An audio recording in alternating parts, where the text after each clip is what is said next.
안녕하십니까? 예비 메타버스 어벤져스 여러분. 저는 메타버스 어벤져스 캡틴 메타입니다. 메타버스는 가상과 초월의 의미를 가진 메타와 우주를 의미하는 유니버스가 합쳐져서 만들어진 새로운 단어로 넥스트 인터넷, 즉 다음 단계의 인터넷이라는 별명을 가지고 있어요. 메타버스에는 공간이 있고 아바타를 통해 대화하며 행동할 수 있기 때문에 기존 인터넷보다 현실감을 더 느낄 수 있지요.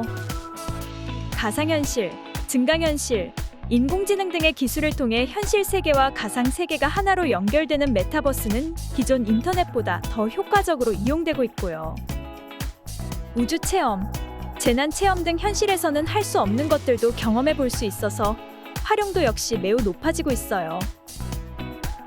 인터넷은 우리에게 많은 편리함을 주었어요. 하지만 악성 댓글, 사이버 폭력, 개인정보 유출, 사생활 침해 등 여러 문제를 안겨주기도 했지요.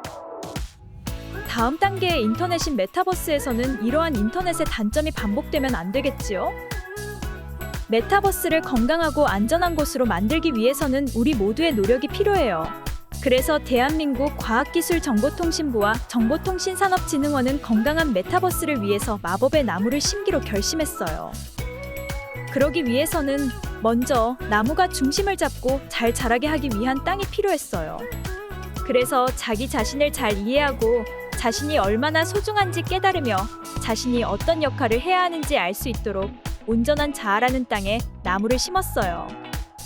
그 다음은 나무가 건강하게 잘 자랄 수 있도록 안전한 경험이라는 물을 주었지요. 마지막으로 태양처럼 영원히 발전할 수 있도록 지속 가능한 번영이라는 빛을 비추어 주었어요. 그랬더니 8그루의 멋진 나무들이 자라났어요. 그리고 어느새 8그루의 나무 모두에 각 5개씩 탐스러운 열매가 열렸어요. 이 열매를 모두 먹으면 안전하고 즐거운 메타버스 세상을 만들 수 있는 파워를 갖게 되지요. 그러한 파워를 갖춘 사람이 바로 저와 같은 메타버스 어벤져스랍니다. 여러분도 메타버스 어벤져스가 되고 싶으시죠? 그럼 지금부터 메타버스 어벤져스만의 파워, 마법 나무의 열매를 먹을 수 있는 방법을 나무별로 소개할게요. 첫 번째 나무는 진정성 나무예요. 진정성 나무는 자신이 어떠한 사람인지 이해하고 메타버스에서도 자신을 멋지게 표현할 수 있는 능력을 주는 나무지요. 메타버스는 현실과 가상이 합쳐진 세상이에요. 메타버스에서의 나는 현실의 나와 다르지 않아요. 물론 메타버스에서 자기 모습을 그대로 표현할 필요는 없지만 자신이 얼마나 소중한 사람인지 깨닫고 나 자신을 진실하게 표현해야 해요. 메타버스의 나도 현실의 내 몸처럼 소중하다는 것을 잊지 않고 이러한 메타버스의 나가 현실 세계의 나와 너무 달라서 헷갈리지 않도록 주의해야 하지요. 그러기 위해서는 자신이 메타버스에서 자신답게 행동하고 있는지 수시로 자신의 행동을 살펴봐야 진정성 나무의 열매를 먹을 수 있어요. 두 번째 나무는 자율성 나무예요. 자율성 나무는 메타버스에서 자유롭게 행동하되 메타버스 규칙과 자기 스스로 지키겠다고 다짐한 약속을 잘 지킬 수 있도록 도와주는 나무랍니다. 메타버스에서는 누구나 자유롭게 행동할 수 있어요. 하지만 절대로 다른 사람에게 피해를 주어서는 안 돼요. 메타버스에서 정한 규칙이 있다면 이를 잘 따라야 해요. 메타버스는 현실 세계와 유사해요. 그래서 모든 것을 규칙으로 다 정할 순 없어요.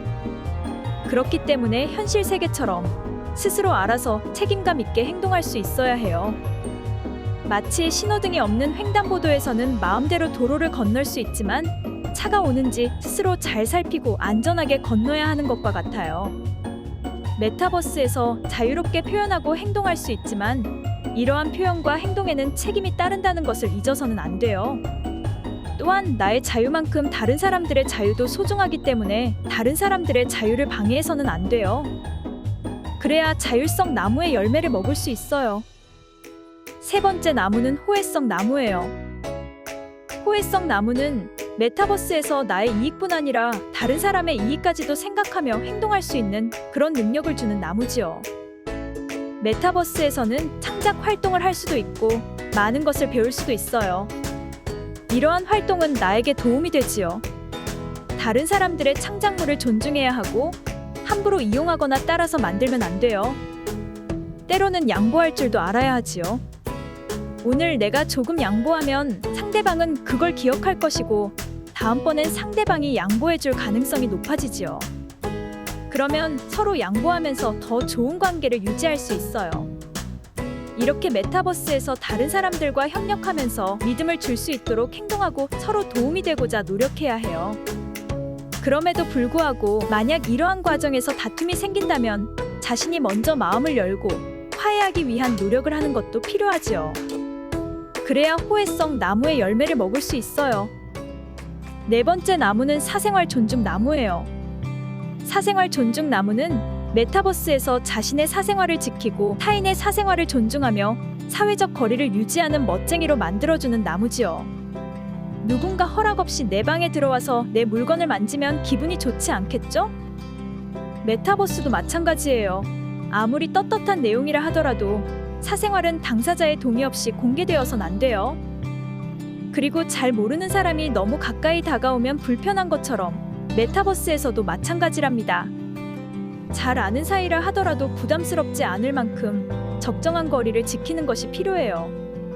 때론 혼자 있고 싶고 기억하고 싶지 않은 흑역사를 모두가 잊어주길 바랄 때가 있는 것처럼 메타버스에서도 혼자 있을 권리와 잊힐 권리를 존중해야 해요.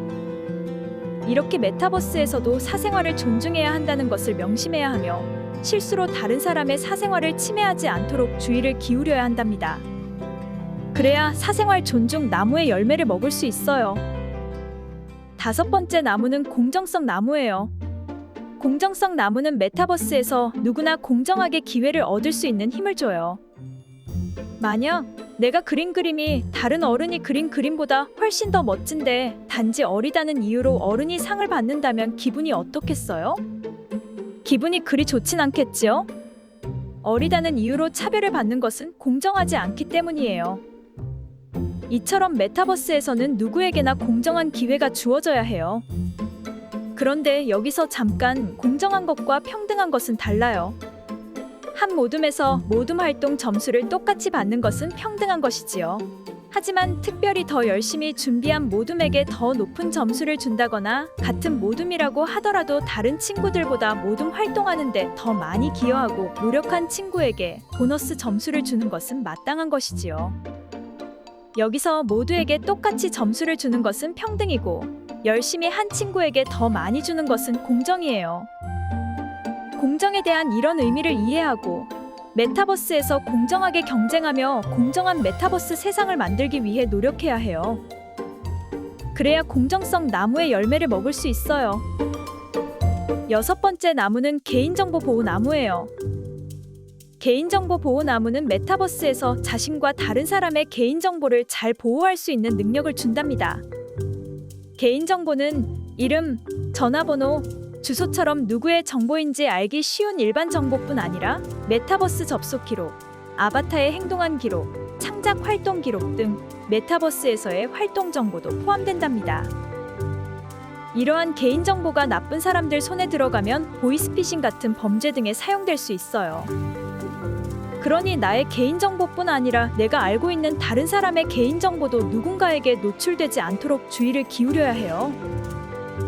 사진을 보내달라고 하거나 학교와 학년을 물어보는 등 나와 가족 또는 친구에 관한 정보를 달라고 요구하는 사람이 있다면 각별히 주의해야 해요.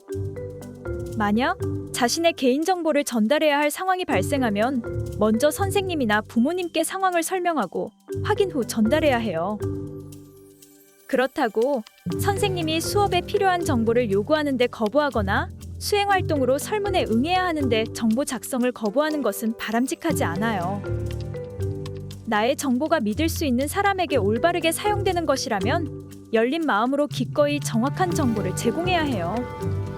물론 제공하기 전에 선생님이나 부모님께 확인해야 하지요. 이렇게 해야 개인정보 보호나무의 열매를 먹을 수 있어요. 일곱 번째 나무는 포용성 나무예요. 포용성 나무는 메타버스에서 생명과 다양성을 존중하고 다른 사람들을 차별하지 않도록 하는 지혜를 줘요. 꽃밭에 들어가서 꽃을 밟으면 안 되는 이유가 뭘까요? 꽃도 살아있는 생명이기 때문이에요. 식물도 이렇게 소중한데 움직이는 동물과 인간은 어떻겠어요? 생명은 너무 소중한 것이지요. 메타버스에서도 이러한 생명을 소중하게 대해야 해요. 비록 안내를 위해 만들어진 AI 아바타라 하더라도 메타버스에서는 생명이니 폭력적인 말과 행동을 하면 안 돼요. 우리의 말과 행동 데이터를 통해 AI가 학습하기 때문이에요. 그리고 우리는 다양성을 존중해야 해요. 성별, 피부색, 종교, 나이 등 나와 다르거나 장애가 있다는 이유로 차별해서는 안 돼요. 그리고 나의 생각을 강요하지 말고 다른 사람들의 생각과 의견을 존중해야 하지요. 마지막으로 디지털을 잘 이용하지 못하는 사람들, 하물며 메타버스에 접속하는 것도 힘겨운 사람들을 배려해야 해요. 그래야 포용성 나무에 열리는 지혜의 열매를 먹을 수 있어요. 8번째 나무는 책임성 나무예요. 책임성 나무는 메타버스 시민으로서 메타버스 규칙을 잘 지키고 책임감 있게 행동할 수 있도록 판단할 힘을 줘요. 우리가 하는 행동은 디지털 발자국이 되어 메타버스 발전에 영향을 줄 수 있어요.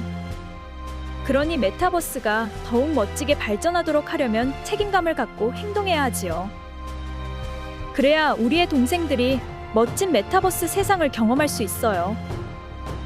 허위 정보 때문에 피해를 입는 사람이 없도록 노력해야 하고 메타버스를 필요 이상으로 사용하거나 나쁘게 사용해서는 안 돼요.